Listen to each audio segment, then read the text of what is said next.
श्रीमंदिर रे चली अणसर सेवा। आज श्रीअंगे लगी विभिन्न औषधीय सामग्री रे प्रस्तुत औष चली विश्व नियंतर अणसर सेवा। श्रीअंग सेवक भावे महाप्रभु को सुस्थ करने लगी पड़ती दैतापति सेवक। महाप्रभुंकर श्रीअंगरू ओदा वस्त्र खोला नीति सह अणसर पिंडी रे श्रीअंग फिटा नीति सरी। पंचमी तिथि रे श्रीअंगे फुलरी तेल लेपन पर जोर पीड़ारू धीरे धीरे उपशम होउछंती महाप्रभु।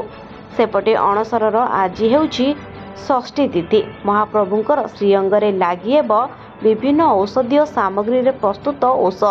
अणसर शुद्ध सुआर सेवक माने झुणा को बाटी सेथिरे तेल कर्पूर आदि सम्मिश्रण करी एक औषधीय शोष प्रस्तुत करिसंती।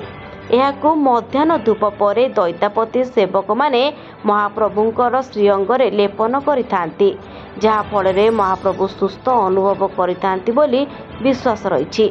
एही ओष लागि सेवा षष्ठी ठारू आरंभ होई नवमी तिथि पर्यंत 4 दिन चली थाए।